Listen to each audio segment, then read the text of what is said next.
This is The Space Shot, episode 201 for December 1st, 2017. Hubble.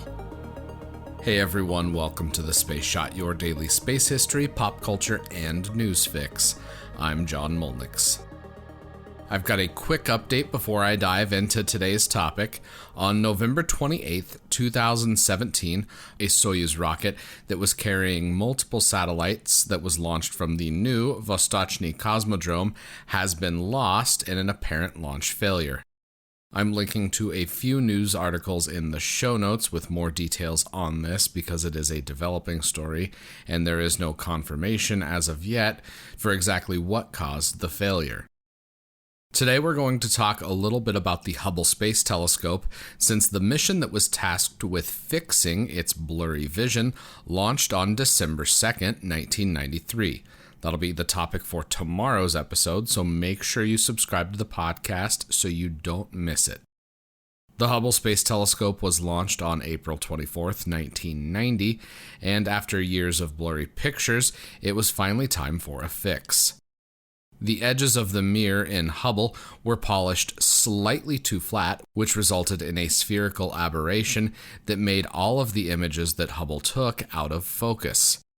The mission to fix Hubble's blurred vision is what I'll be talking about in tomorrow's episode, but today I wanted to take the chance to talk about Hubble's legacy and what it's meant to astronomers and members of the general public. Growing up, I remember my grandpa showing me the Astronomy Picture of the Day website. I still check that website out almost every day, and it never ceases to amaze me. A lot of the pictures that are shared on that website have been taken by Hubble over the last few decades. Hubble has made the depths of our universe and the backyard of our solar system accessible to billions of people here on Earth. Some of the most iconic images of our time, like the Pillars of Creation, were taken by the Hubble Space Telescope.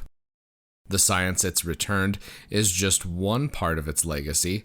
Sharing the visuals of the cosmos and increasing public interest is equally as important as the science that astronomers gain from tools like Hubble. Here are 5 crazy facts from the NASA Hubble website that I'm linking to in the show notes. This NASA post is a couple years old, but at the time of its publication, Hubble has made more than 1.3 million observations since its mission began in 1990. One of the crazy things about this telescope is the accuracy of how it's able to point to certain spots in the sky. Hubble has the pointing accuracy of 0.007 arc seconds, which is like being able to shine a laser beam focused on FDR's head on a dime, roughly 200 miles away. Outside of the haze of our atmosphere, Hubble is able to see astronomical objects with an angular size of 0.05 arc seconds, which is like being able to see a pair of fireflies in Tokyo from your home in Maryland. Hubble has been able to peer back into the very distant past to locations more than 13.4 billion light years from Earth. As someone who is going to have to upgrade their hard drive here soon because of all the content I've been creating, this fact kind of blew my mind.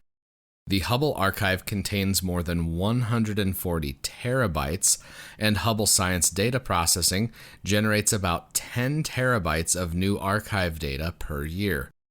The accuracy of Hubble, combined with decades of observation, have given scientists an incredible platform for performing science that's just not possible with ground-based telescopes.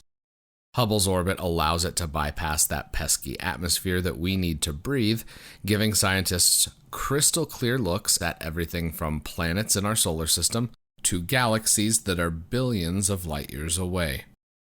Hubble's continued use is something that the scientific and spaceflight community are looking forward to, especially with the delay of the James Webb Space Telescope into 2019. Continued use of this venerable observatory will enable observations of fantastic objects for scientists while also captivating the public's imagination.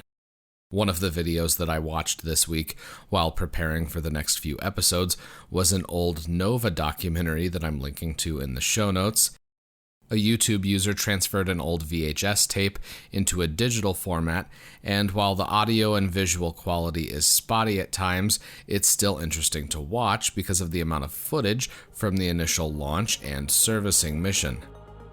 Since you're here, why don't you let me know what you think of the podcast by leaving a review on iTunes. It takes just a minute to do that, and it makes a huge difference because it helps even more people find the show. Make sure you subscribe to the podcast so you don't miss any of the daily episodes. As always, the show notes have more information on today's episode.